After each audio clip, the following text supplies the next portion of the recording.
Welcome back to another episode of WVU Marketing Communications Today.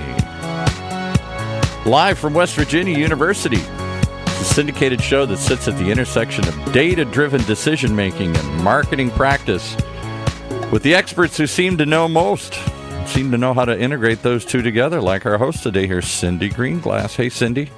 Hey, how are you, Paul? I'm good. We've missed you a week or two there, I think. We had some other rotating people through the chair.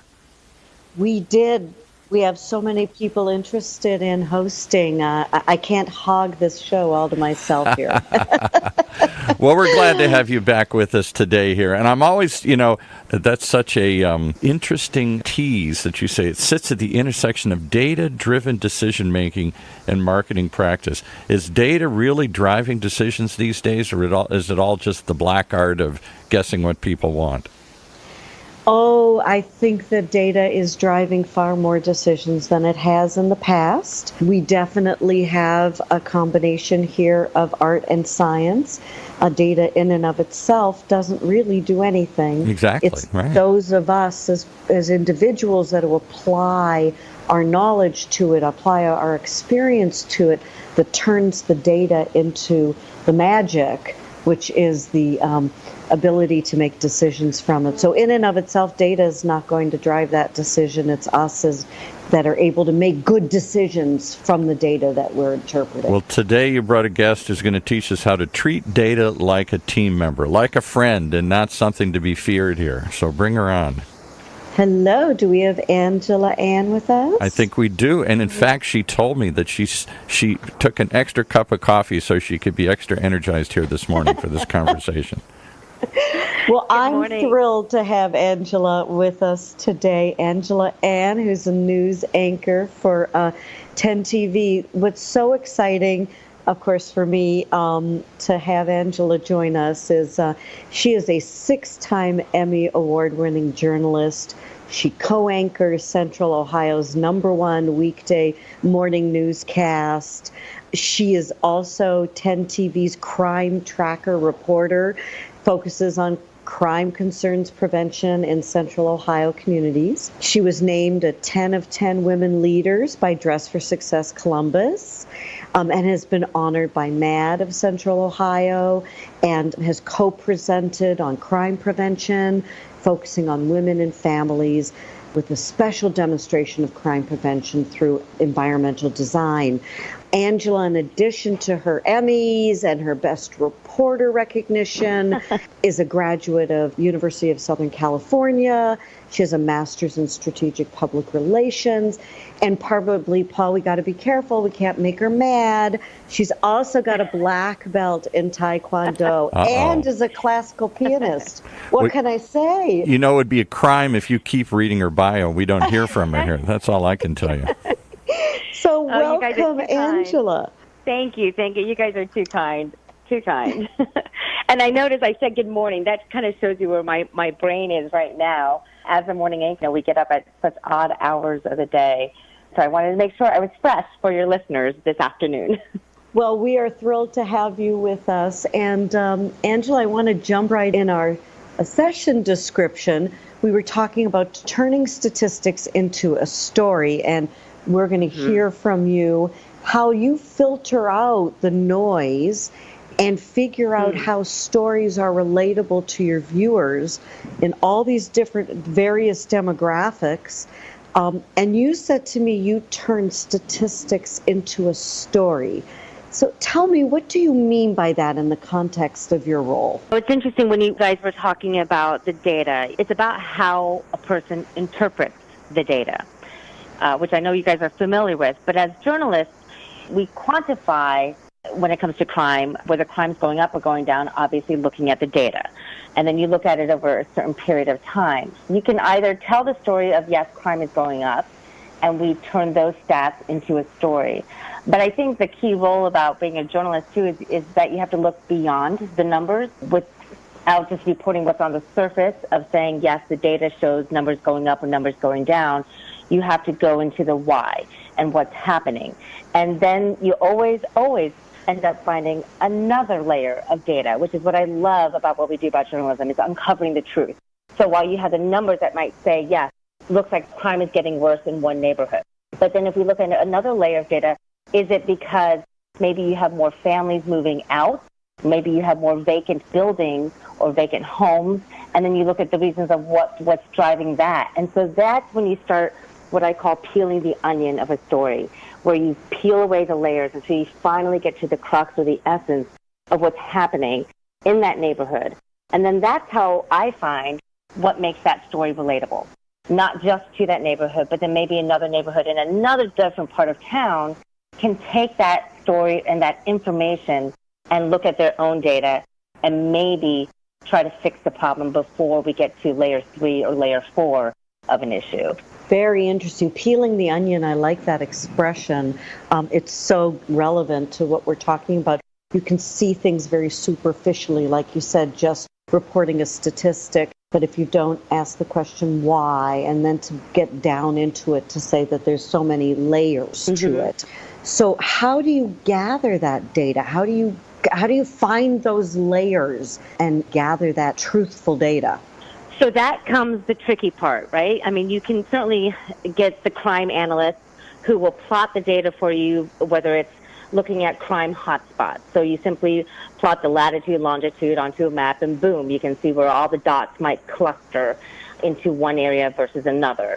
That's one way where you can get the data very quickly, and if we had to, we could easily turn a story within a day or two based on what the crime analysts give back to us. The tricky part, though, then comes sometimes in that data. You'll always find that plus-minus margin of error.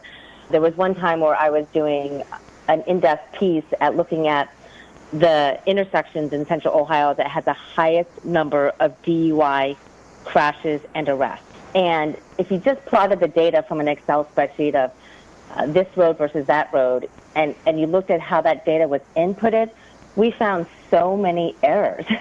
And it wasn't by intentional. It was simply based on, you have 1,900 police officers in the city of Columbus, and they might enter a street based on a different name. So, for example, Hamilton Road is called Hamilton Road in East Columbus, but some officers like to call it by U.S. Route 317, and then that's how that's inputted. So then the data comes back with the same road, but in different analytics. So having that experience really shows that you can't just take what's right in front of you. You really have to look at what's in front of the number, what's behind the number, and then also what makes sense to you. Because at some point we were like, see, you're looking at what you're plotting, and it just never made sense. And so it was a much lengthier investigative piece than we anticipated. But in the end, we still got back to what was important in that story, which was when were these crashes happening, where were they happening the most, so families could know which maybe areas to avoid around certain times of the day and what have you. Awesome. So you brought up two really important factors that we look at when it relates to data capture. I'm sure you're familiar with, I hope our listeners are familiar with as well, the acronym GIGO, garbage in, garbage out, right? If you put dirty data or inaccuracies in, you're going to make bad decisions on bad data, right? But understanding that the data was bad, being able to recognize it, you brought up a really interesting point, which is intuition or, gut feel, or bringing your experience to it, that you saw something and you said, well, that just doesn't seem right? So you have to layer onto that, not just the raw data, but what you and your knowledge base allows you to determine that says that seems intuitively right or wrong. Did I hear you correctly? Absolutely. And it's just something that you can be taught it in school to say, make sure you do X, Y, and Z. But until you make that first mistake and realize how big of a difference it can make in a story, you'll never forget it again, right? And so I remember I had a young producer who I was training to become a CrimeTracker producer, so I was throwing him statistics left and right. And he came back to me one day and he's like, oh my gosh, look at this. They've had a 150% increase in robberies. And I said, yeah, but look at the number that it started, which was 4. And the number that it went to, you have to look at that aspect of it. I'm like, so it's really not that big of a jump, even though percentage-wise, and just to see that light bulb go on someone who's young and trying to learn how to read data was a little rewarding in a way, but then it was also a little bit scary because if you don't have someone to do that checks and balance, you have to be really careful in our business. Yes, well, and responsible, right? There's the responsibility that you have to your stakeholders and the audience. It's if you don't interpret that correctly, the consequences of those decisions can be quite big, right? Absolutely, because had the producer gone on the air or had an anchor read what it wasn't factually wrong. It was there. The numbers are there. But again, it's about the context. Explain how you take that raw data and then you compile that in such a way that you can turn that into an investigation. So you mentioned you did an investigative report on DUIs, intersections, maybe about drug seizures. How do you take all of that and connect the dots? What are the steps you take? How does that become an investigation from just data? So one investigation we had was looking at what we called high on the highway. This was a few years ago. Exactly. And you're thinking, what? And it stems from simply reading, I think, a police blotter where it just says somebody happened to be arrested by highway patrol and they found that the person was under the influence at the time. And I thought to myself, wait, under the influence of what? So further digging, the person had just shot up like minutes before getting onto the highway. Ooh. And I thought, well, this right. And I just thought, this is insane. So how often does this happen? So we went and got the data. We first got the data from Highway Patrol in terms of the number of drug seizures that they get across the state on the main highways. So there we had one set of data. And that led to another investigation, which was knowing which highways they patrolled more often and why. And so we were able to reveal the Route 23 pipeline, which goes north and south of Ohio, which basically connects all of the southern part of the U.S. where the drugs are coming in from Texas and all the way up into Ohio, and it takes it all the way up north into Chicago and beyond. So literally, like, we are a pipeline in the middle of Ohio for all these drugs, right? And so that's what the data showed. I mean, you plotted it, and you can see it light up, and literally, I called it kind of like a mini Christmas tree. You had one line down the middle of Ohio, and then you had I-80, you had I-70, and then you had 75. But really, it was that kind of a look on the map.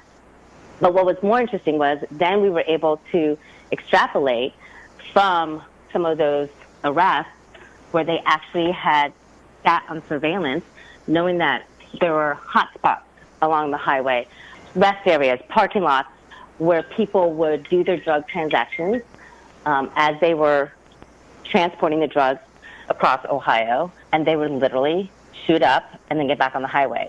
And we were able to reveal, like, surveillance video and all this stuff. And so, again, it was relatable because who doesn't travel through Ohio when you're going someplace for the holidays? But right. It became this know what's going on, also know how to recognize a drugged driver as opposed to a drunk driver, and what to do. So it was, again, peeling that onion, going from one very easy set of data, which was, all right, where do you make your arrest, to then figuring out where are the worst highways and why. So we were able to reveal the pipeline and then dig it one step further into where people were shooting up. Wow.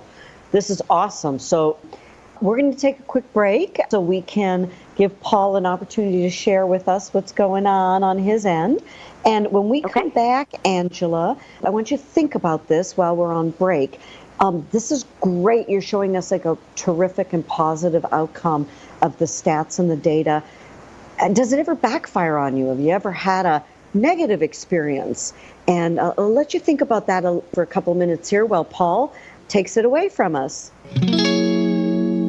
Well, not for long, just for long enough to remind you that West Virginia University is the sponsor of this program and their online data marketing communications program, which is the first graduate program of its kind, focusing on strategic thinking, critical problem solving, and informed decision making. The Data Marketing Communications program prepares you for your career by learning all these innovative tactics like those we're discussing today from award-winning faculty. Learn more at dmc.wvu.edu for Data Marketing Communications at West Virginia University. All right, I think I'm getting better at saying all those letters here in rapid succession here. You're doing great. You've really improved, Paul. And ever since Integrate, when we were live at West Virginia University, Yes.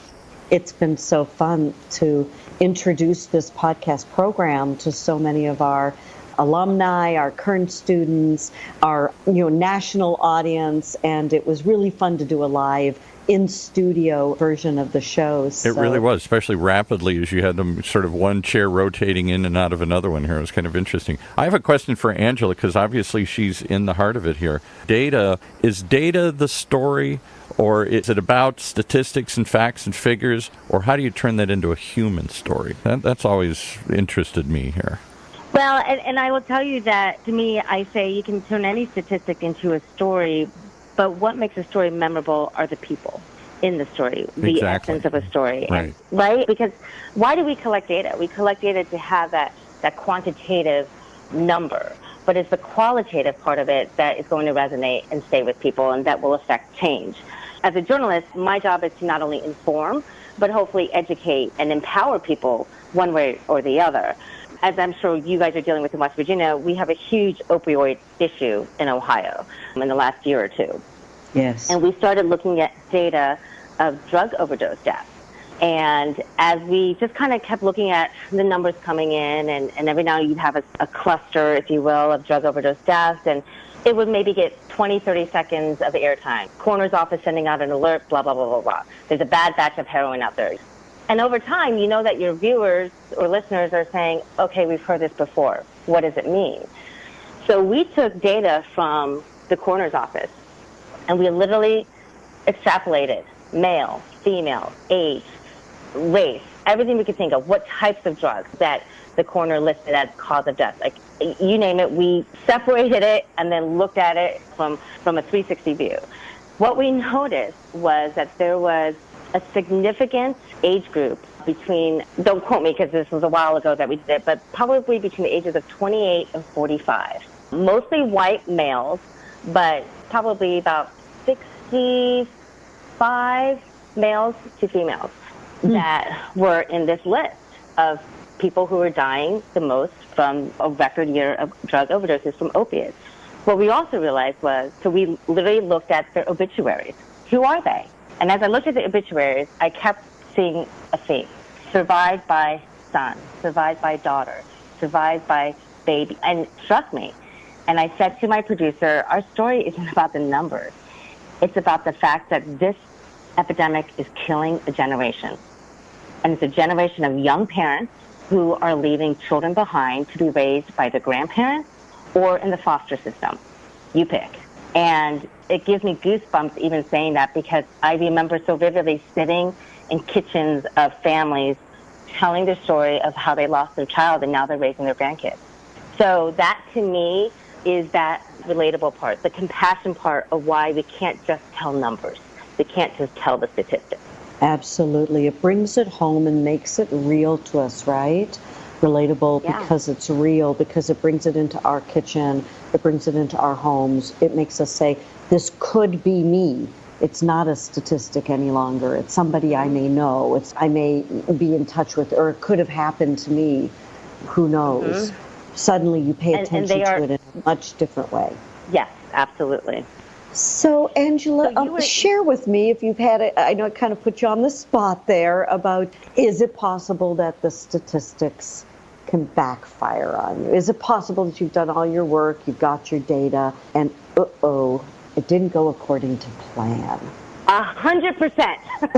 Really? Anything ever? Oh yes. I'm not sure if anything ever goes according to plan. Our 9 a.m. editorial meeting is, hey, I've got this great story, and then at 2 p.m. it's, well, so this happened. It's always a shifting landscape, which kind of makes it fun and interesting. But that being said, early on in our CrimeTracker days, now this is back in 2002 or 2004 when CrimeTracker first launched here in Columbus, Ohio, but we noticed maybe only a couple other stations across the country doing something similar, where it was reporting beyond the one-off, the shooting, the robbery that happened. It was really looking at trends that were taking place. So we decided, and at that time it wasn't really crime, you couldn't really categorize it as crime, but it was looking at judges in the county.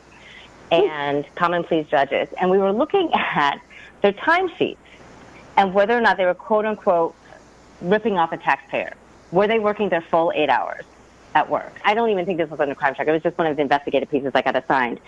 And so we took the data, right? When did they key into work, and looking at their dockets and what are they doing, during the day, and we tracked it. And for most of them, like when they keyed out, it was, noon or 2 or whatever, so on and so forth. And this was just such a naive mistake. But we found that there was another exit out of the judge's garage that you don't have to key out. So the data looked good, but then at that point we were like, what do you do, right? I mean, what can you do? And secondly, they're not required to work a full 8 hours like most people. So was it really ripping off the taxpayer? So this was one of those, like, early on, someone had this idea, and I don't remember, again, this was like almost 15 years ago, where they said, hey, you should check these judges because they're golfing all the time and they're going to lunch all the time. And so the I team decided, let's look at it. And as they looked at it, the data showed, oh my gosh, this judge came in at 8:45, they sat on arraignment court, and then they were gone by 11:45 and called it a day. So, that reminds me of something I always say to our classes at West Virginia University, which is, if you torture the data, we'll tell you anything you want to hear. Bias is built into data based on our view of it and how we interpret it. And in this case, while the data wasn't lying, if you looked at it with a bias, you were trying to confirm a point of view or a preconceived idea, you could get the data to confirm it. But if you were looking at it from a different point of view, you would have seen that in and of itself, it didn't support the fact. Exactly. So we have to remember that anytime we look for data, we come with a bias, and we have to make sure that we park whatever that individual bias is at the door. We've got one last question that I think I have time to ask you here, Angela. And I wanted to talk about if you would share with us and explain, in your mind and opinion, what is the digital effect and how is search engine optimization or SEO data affecting the news cycle? The whole world is 24/7 and digital in our news environment today. And how are you seeing that impact news from your professional point of view? I would say that while it's exciting that you can look at the data of which stories are getting the most hits on the web or who has the highest share in the market based on what the SEO analytics comes back at, I think there's a downside to that as well, because what you're seeing, the interest in viewers is what we call the clickbait type stories, right? And this story here, this story there, and they just read the headlines. And so they're like, oh, I like that. Click it. I'll share it. I'll tweet it, retweet it. And so the more someone retweets my headline, the higher my status will be in terms of the share in the market. But the problem with that is, what is it that they're liking? Are they liking the journalism behind it? Are they liking just the shiny quarter is what I call it. So we do look at the digital platforms in terms of what viewers like, because that way you can gauge what they might consider is news. But one thing that someone said the other day, someone said, oh my gosh, this story is trending everywhere. Law enforcement, they're all sharing it. And it was a law enforcement-based story. And I said, yeah, it's trending everywhere on your social feed because you follow all those people. Doesn't mean it's trending everywhere. And it was kind of like this pause where they thought, oh, you're right. Again, it's kind of that taking a step back. And so the digital effect skewed that one journalist's view of what was a good story, but it was just a good story in their niche. It wasn't a bigger viewer benefit of how does this relate to all of Central Ohio as opposed to this one niche. So there's a little bit of drawback with that, but it does keep us on our game with the social media. So you just got to stay on top of it. Well, you've really brought some very interesting perspective to news and reporting and how you tell stories and the human element of the story. And I want to thank you, Angela, so much for sharing your day with us and this insights that you've provided. If you have one last parting word for us, how would you like us to remember this segment with you as we say goodbye? Well, you guys are very kind for having me first, so thank you very much. I think it's all in the interpretation of the numbers. And while you might see the numbers through your eyes, just remember that, at least for a journalist, who you're serving. So you can skew the data to serve, whether it's a company that has a special interest or what have you. As a journalist, we're serving the public's interest. And so that is the key for me when I interpret data. Terrific. Thank you again, Angela. What a great time we've had, and really insightful. And we wish you and all of our listeners a very good afternoon. Thank you, guys. Appreciate it. You've been listening to WVU Marketing Communications Today, brought to you live from West Virginia University, a bi-weekly program that sits at the intersection of data-driven decision-making and marketing practice, only on the Funnel Radio Network, for at-work listeners like you.